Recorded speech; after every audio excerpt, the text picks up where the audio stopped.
Bonjour à vous, petits écrans. Je suis Louise, votre conteuse. Si vous êtes curieux, si vous aimez découvrir de nouvelles choses, si vous voulez pouvoir impressionner vos proches ou vos parents, chers enfants, si tout simplement vous aimez découvrir de nouvelles histoires, alors restez avec moi pour écouter ce conte. Ce conte qui vous amènera à travers l'histoire.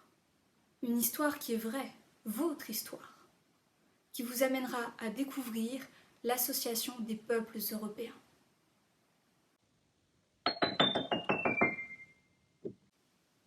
L'histoire de notre beau continent est incontestablement l'une des plus riches de toute l'humanité. En effet, celle de nos amis américains, par exemple, ne commence véritablement que lors de la conquête de l'Amérique par Christophe Colomb, mettant par ailleurs pratiquement totalement fin à celle des Amérindiens. En revanche, l'histoire de l'Europe est en quelque sorte une continuité.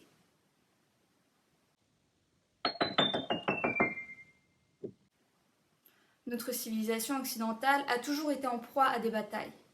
Malheureusement, car les conflits n'arrangent jamais rien. Nos ancêtres, les Grecs ou les Romains, se faisaient déjà la guerre, entre eux, mais aussi contre les autres civilisations.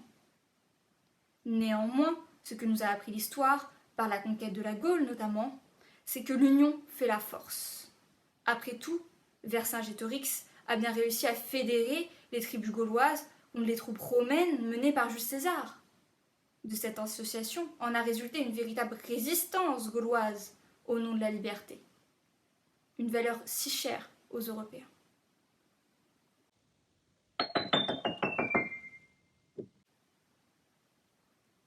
Puis, durant le Moyen-Âge et les temps modernes, les guerres n'ont jamais cessé.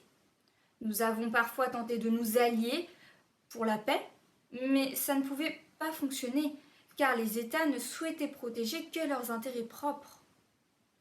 Ainsi, après la fameuse défaite de notre idole nationale, en la personne de Napoléon à Waterloo, le Concert des Nations a tenté de regrouper quelques grands États européens.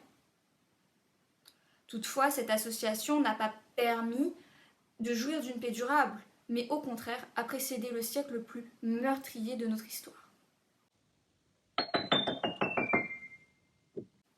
Durant le XXe siècle, l'Europe a été l'épicentre de la Première et de la Seconde Guerre mondiale. Nos nations se sont littéralement déchirées, nos peuples se sont fait la guerre pour défendre les idéaux de quelques dictateurs et chefs d'État ayant réalisé de multiples crimes contre l'humanité. À la fin de la Première Guerre mondiale, nous avons tenté de nous allier autour de la Société des Nations. Cette organisation internationale prônait un idéal de paix et de coopération entre les États. Toutefois, ces derniers, et notamment la France, animés par un désir de revanche et une soif de pouvoir insatiable, ne souhaitaient pas vraiment la paix. Ils voulaient seulement humilier l'adversaire allemand, en faisant supporter aux habitants la totalité du poids d'une guerre ayant déjà coûté si cher. La paix ne peut pas se construire sur un mensonge. Ainsi, les agissements de tous les Européens confondus ont entraîné la Seconde Guerre mondiale. Une fois ce conflit terminé, nous avons enfin pris conscience que la guerre n'est pas une solution. Pour la première fois, nous voulions vraiment parvenir à une paix durable afin de ne plus jamais connaître ça. Ainsi, nos grands-parents ont mis de côté leur haine d'antan pour construire une Europe pacifique et nous permettre aujourd'hui d'être libres. Le premier traité, en 1952, a institué une coopération économique autour du charbon et de l'acier. Les États ont en effet, à ce moment, décidé de mettre en commun leurs ressources sidérurgiques et minières, de façon à empêcher la construction de nouvelles armes. Puis, d'autres traités nous ont rapprochés les uns des autres. Par exemple, aujourd'hui, nous pouvons partir en vacances librement dans l'un des 27 pays membres de l'Union européenne, alors qu'il y a de ça 50 ans, c'était impossible. il est tout de même important de noter que l'Europe a failli rechuter dans la barbarie des conflits. En effet, après la guerre, les États-Unis et l'URSS étaient constamment à couteau tiré. D'ailleurs, l'Allemagne était divisée en deux blocs, et les habitants ne pouvaient pas traverser la frontière établie par le mur de Berlin. De nombreuses familles ont donc été séparées à cause, encore une fois, de l'idéal de quelques dirigeants.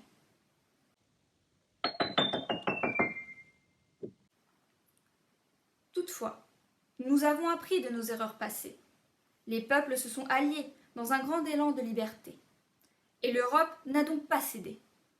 Le mur de Berlin a été détruit en 1989 et aucun conflit armé n'a de nouveau vu le jour.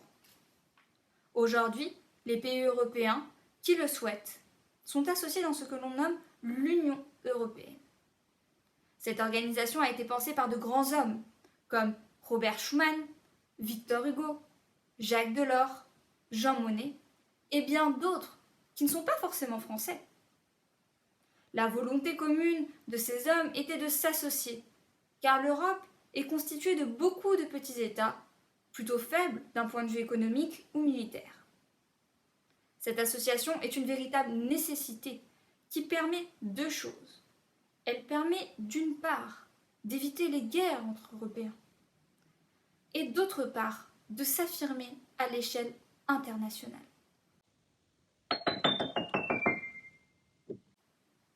Sans cette association, nous ne pourrions pas continuer à assurer un avenir meilleur pour les futures générations, pour vous, chers enfants.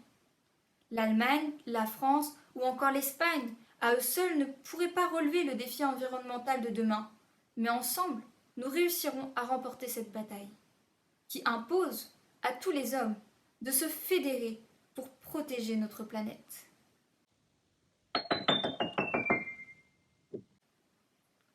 J'espère qu'à travers ce conte, qui n'est autre que votre histoire, vous avez pu apprendre certaines choses. Si vous avez des questions, postez-les dans les commentaires.